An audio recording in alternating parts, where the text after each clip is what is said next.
Hi, I'm Claire, and today I want to talk about a reading challenge that I'm going to be setting myself in 2016. So this one is going to be only for the very beginning of the year, for January and February, and it's all about the Hugo Awards nomination period. So the Hugo Awards, for those of you who don't know, are a set of fairly prestigious, fairly long-running awards for the best works of science fiction and fantasy of the year previous. So in 2016 we'll be awarding all sorts of awards for best things in the genre in 2015. Best novel, best short story, best film, best TV. And when I say we, I do include myself in that because the Hugo Awards are voted on to nominate the works that will then end up on the shortlist. It's a fairly complicated voting system, so if you want more information, I'll put a link in the description box below. The reason I'm giving myself a challenge to do with the Hugo nominations is that when I was going through the list of books that I read in 2015, I noticed I've only read 5 things that are eligible. 5 is also the amount of slots you get on your nomination ballot per category, so I thought it would be a shame to just nominate 5 books in the 5 slots because that's what I've read, rather than nominating the best out of all the things that I've read. I actually own a number of books that are eligible to be nominated for a Hugo, and so I thought it would be good to try and read as many of those as I possibly can in January and February. I don't have the dates for the nomination period as I'm filming this, however, people have already started discussing eligibility on social media, and the nomination period closed in very early March last year, so I figured January and February is about the time that I have for this. So in this video, I thought I'd run you through the things that I've already read that are eligible, as well as tell you a little bit more about the giant pile of things that I have that I'm going to be attempting to read in January and February. If you've seen my last video, you'll know that I read 50 books last year and that I'm hoping to read 100 this year.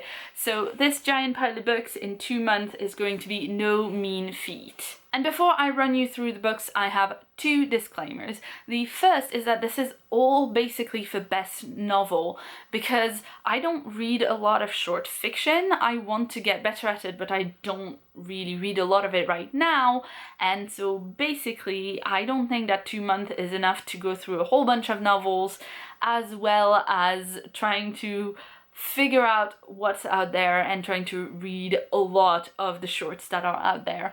If you have any that you particularly love, you can still leave them for me in the comments below and I'll try to check them out, but I think for the short works I will keep to trying to read the entire shortlist once it does come out. And that should be around Easter, when the shortlist of nominated things that have made it onto the final ballot come out. The second disclaimer is that this is obviously not going to be the sum total of things that are eligible. There are so many more books that are eligible for the Best Novel 2015 Hugo, because what you've got to do is to be published in English for the first time in 2015 and be a work of science fiction and fantasy of, I think, above 40 or 50,000 words. I'm not quite sure, but it's something like that. So obviously there are a lot more out there, and I'm barely going to have time to read the stuff that I already own, and I'm going to also be trying to not buy extra books in January and February. I'm not trying to be an authority on what should or shouldn't win or whatever. I'm just doing a personal thing for myself of trying to nominate for best novel in a more conscientious manner. And of course I haven't read most of the things that I'm going to talk about yet, so just because I mention it doesn't mean it's an endorsement. It's a thing that I have and that I'm going to try and read in the next 2 months. Like I said, I've already read 5 novels that are eligible for the Best Novel Hugo 2015, but that's to the best of my knowledge. If for some reason one of them isn't eligible, please let me know in the comments, and again, same for any novel that I'm going to talk about in this video. Now, the first thing that I've read was 7 Eves by Neil Stephenson, and I made a separate review for that, which you can find right up here. Second was Insular Mercy by Anne Leckie, and that is the 3rd book in the Imperial Ratch trilogy.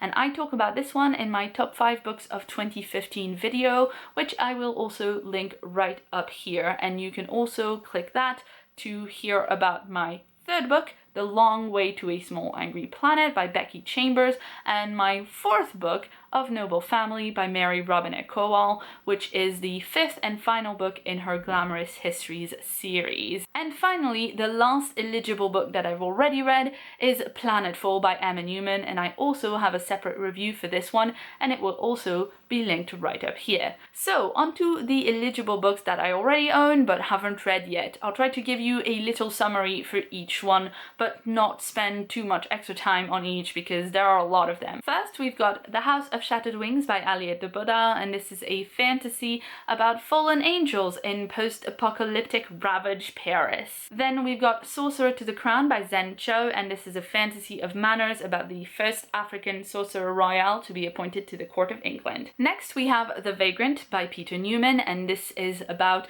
an unnamed man who wanders the wasteland with a baby and a giant sword. Next we have Uprooted by Naomi Novik, and this is a fairy tale-like fantasy about a young woman who has to go and live with a wizard called the Dragon and serve him for 10 years. The Book of Phoenix by Nnedi Okorafor is a prequel for her novel Who Fears Death, and it is about Phoenix, who is a superhero who was engineered by government to do a number of things, but she's not quite happy to do what they want her to do anymore. Next, we've got Chapelwood by Cherie Priest, and this is the second novel in her Borden Dispatches duology, and it's a dark fantasy American Gothic thing about Lizzie Borden bashing Lovecraftian monsters with an axe. Next, I've got Signal to Noise by Silvia Moreno Garcia, and this one is a fantasy set in the 80s where music is what makes the magic, and it's all about love and mixtapes.